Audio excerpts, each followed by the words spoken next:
Greetings, dear precious spirit soul that you are. I know who you are. Yes. The more we know ourselves, the more we know others. And I'll tell you, the more you know how your mind functions, you know why others are thinking and doing what they've been doing, because it's fear-based, scarcity and suffering-based, pain, pleasure trap. When supreme pleasure is our very nature.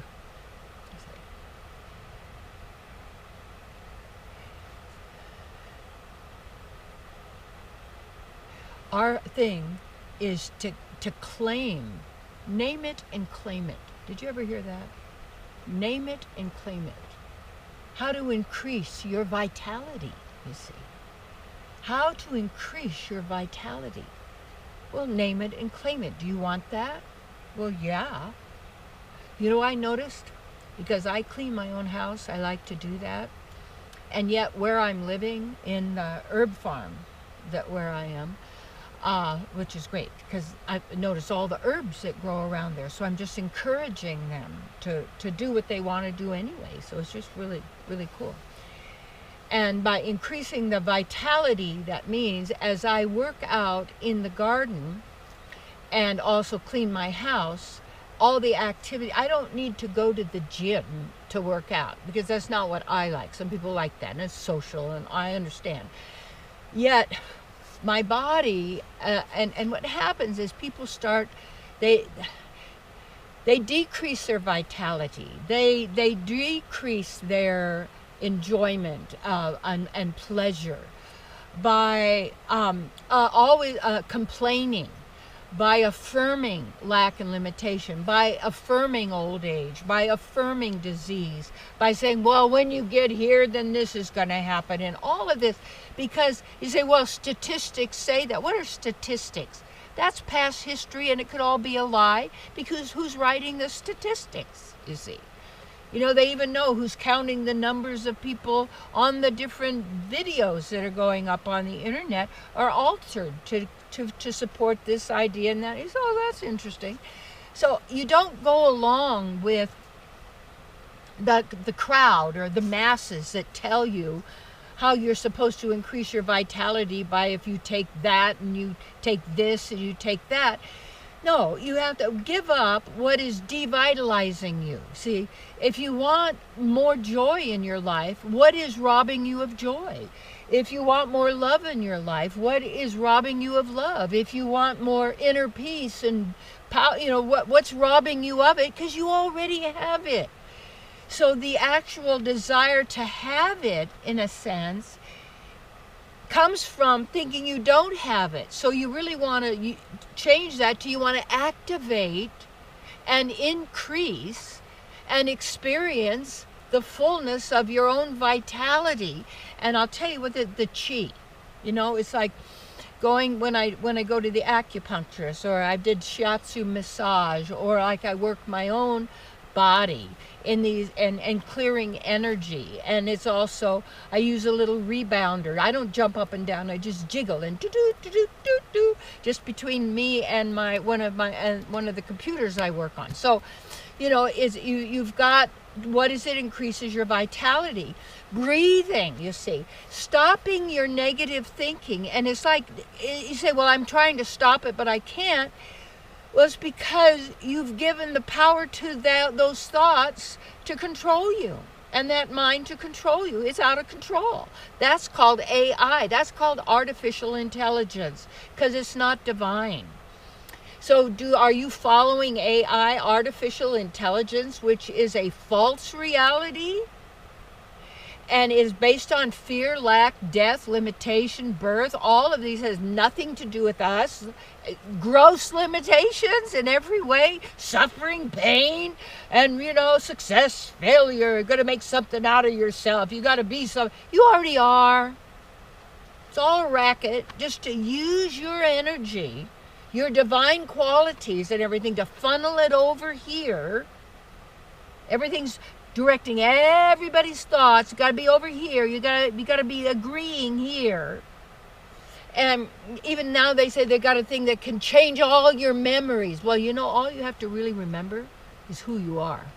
And that means you remember the divine, that by being now and understanding and knowing how that mind operates, so that the mind is not controlling you, and depowering. And realize also bodily vitality comes from using your body, not exhausting it out, not working it in a way that isn't natural. But when we're working our own garden, you know, there's a lot of people, well, they pay everybody to do their gardening, they pay everybody to clean their house, they pay everybody to do everything, and then judge everybody else. Well, if you wanted that, you should pay people to do it. That's fine. But then you got to work really, really hard to pay all these people to do all the things that could give you the greatest pleasure. And I'm not saying all or nothing. I'm not talking about that. But the vitality, you gotta notice the food you're eating, how you slow down or makes you unconscious, the stuff you're taking into your body, the breathing, the air where you are, the vibrations, the electronics going off, all of this stuff. And all of the mental stuff, the fear, the doubt, the worry, what will they think? What will happen? Wonder if I lose this? Blah, blah, it's just going on. Draining you, telling you this, you're going to lose it. No. What is it? Some say, I forgot the teaching, die before you die, but that really isn't, you're not dying. It means to attach to who you are and to detach from what you are not. And that real self-love, and I love Terry, I don't need to, because I am love. Love is what I experience when I am loving my beloved, my God within, my divine, Mother, Father, however you call it, total, beautiful, loving, giving, not a psychopath. I'm not into that outer psychopath God, and they're going to give you this and take that away and all that. No. But you have to also align yourself with the goodness that you really are, the absolute goodness that you are.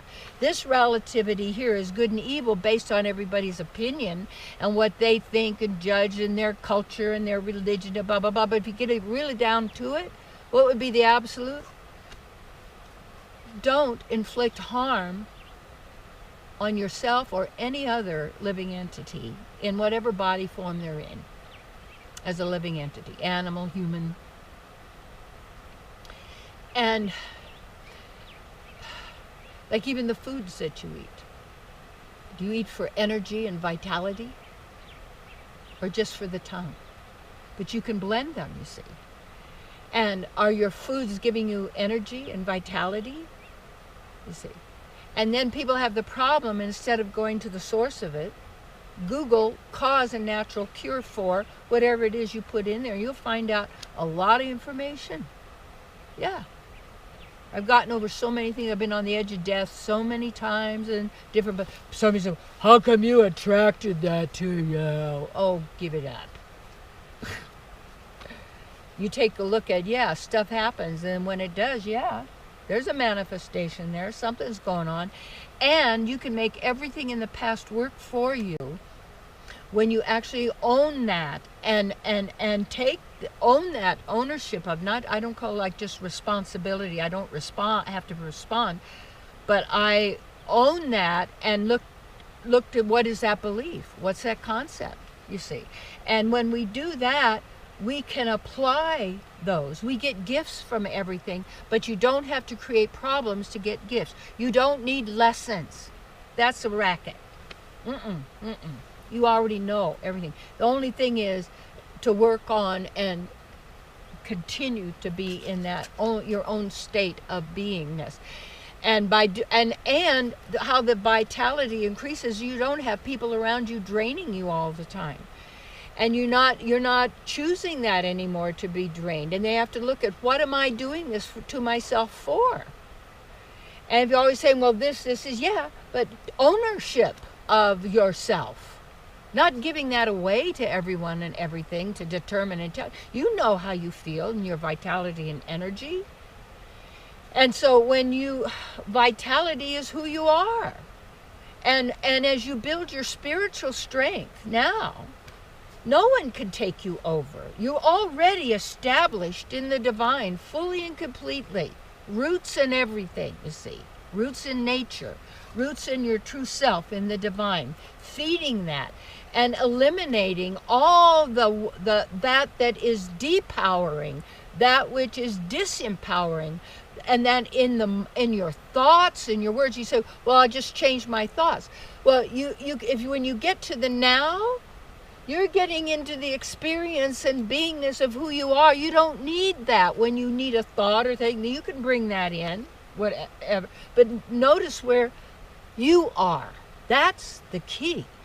And the more you're being true to yourself, the more you're living as you desire, that is harmonious with all your inner peace and harmony, more vitality you have. You say, yeah, but it's too late for me. It's not too late for anybody, because that's the time game. It's the knowingness in this now and this successive moments of now, and you don't have to drag the past in or worry about the future. Is like you really are right now, in the now. And when you do your work or you go out, what you do is your job or however that is, you take yourself with you. And then in every way, that is in a sense your ministry, because you're in the divine. And so wherever you are, that's where you are, fully and completely, pulling all the selves, all the aspects back into the center, right here. Yeah. Increase your vitality.